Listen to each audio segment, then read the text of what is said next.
एक समय की बात है। भगवान गौतम बुद्ध एक गांव में धर्म सभा को संबोधित कर रहे थे। लोग अपनी विभिन्न परेशानियों को लेकर उनके पास जाते और उनका हल लेकर खुशी खुशी वहां से लौटते। उसी गांव के सड़क के किनारे एक गरीब व्यक्ति बैठा रहता तथा महात्मा बुद्ध के उपदेश शिविर में आने जाने वाले लोगों को बड़े ध्यान से देखता। उसे बड़ा आश्चर्य होता कि लोग अंदर से तो बड़े दुखी चेहरे लेकर जाते हैं, लेकिन जब वापस आते हैं तो बड़े खुश और प्रसन्न दिखाई देते हैं। उस गरीब को लगा कि क्यों ना वो भी अपनी समस्या को भगवान के समक्ष रखे। मन में यह विचार लिए वह भी महात्मा बुद्ध के पास पहुंचा। लोग पंक्तिबद्ध खड़े होकर अपनी समस्या को बता रहे थे।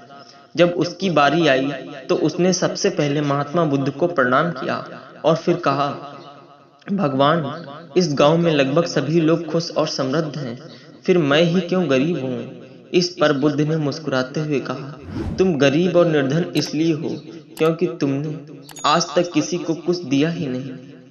इस पर वह गरीब व्यक्ति बड़ा आश्चर्यचकित हुआ और बोला, भगवान, मेरे पास भला दूसरों को देने के लिए क्या होगा। मेरा तो स्वयं का गुजारा बहुत मुश्किल से हो पाता है।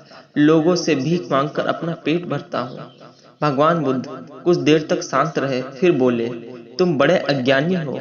औरों के साथ बांटने के लिए ईश्वर ने तुम्हें बहुत कुछ दिया है, मुस्कुराहट दी है जिससे तुम लोगों में आशा का संचार कर सकते हो, मुख दिया है ताकि तुम लोगों से दो मीठे शब्द बोल सकते हो, उनकी प्रशंसा कर सकते हो। दो हाथ दिए हैं, लोगों की मदद कर सकते हो।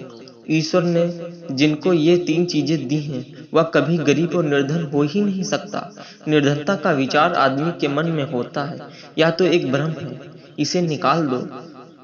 कभी भी मन में निर्धनता का भाव उत्पन्न ना होने दो, गरीबी अपने आप दूर हो जाएगी। भगवान बुद्ध का यह संदेश सुनकर उस आदमी का चेहरा चमक उठा और उसने इस उपदेश को अपने जीवन में उतारा, जिससे वह फिर कभी भी दुखी नहीं हुआ। दोस्तों, यह वीडियो आपको कैसा लगा हमें कमेंट करके जरूर बताएं और चैनल पर नए हैं तो चैनल को जरूर सब्सक्राइब करें।